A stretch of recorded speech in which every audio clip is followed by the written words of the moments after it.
Ang araw ng mga puso ay ang pagdiriwang ng kapistahan ni San Valentino na ginaganap tuwing Pebrero 14. Dito ay pinapahiwatig ng mga magkakasintahan, mga mag-aasawa at mga pamilya ang kanilang pag-ibig sa isa't isa at nagpapadala ng mga bulaklak, card at donasyon. Kadalasan ng hindi sinasabi ang pangalan. Si San Valentino ay sa Katolisismo ang siyang patron ng mga magkasintahan. So ano ba ang pinagmulan ng araw ng mga puso? Galing ang araw ng mga puso sa pagdiriwang na Lupercalia, kung saan nagsasayawan at nagiinuman ng alak ang mga tao.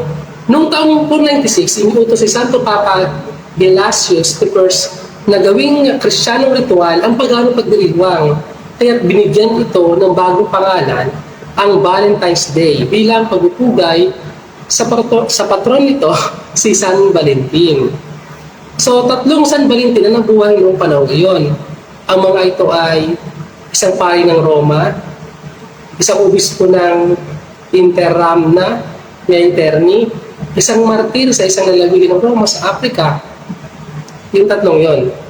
Ipinagbawal noon ng Emperador Claudius II na magpakasal ang mga sundalo ng Roma dahil nakapagpapahina daw ito ng mga sundalo na lumalaban sa digmaan. Ngunit, lihim na nagkakasal pa rin si San Valentin ng mga magkakasintahan at dahil dito, ipinapatay siya noong taong 270. Itinuturing na isa sa pinagbulan ng mga kartang pambati o greeting card ang kapistahan ng Araw ng Mga Puso.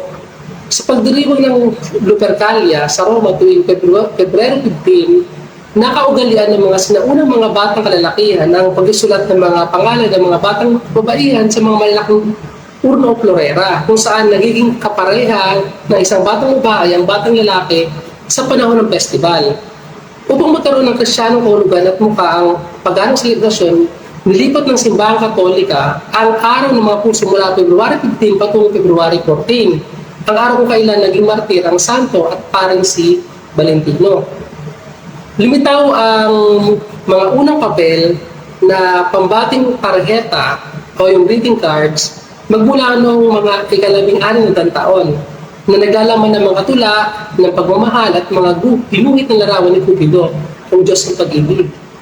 Kasama na ang kanyang pamana at palaso. Naging tanyag ang pagdiriwang na araw ng mga puso noong mga kalagitnaan na ika-19 taon ang panahon kailan ipinakilala sa madla ang mga sangkusing na postahe at mga sobre. So yun ang kasaysayan ng araw ng mga puso. So yun lang po at bye-bye.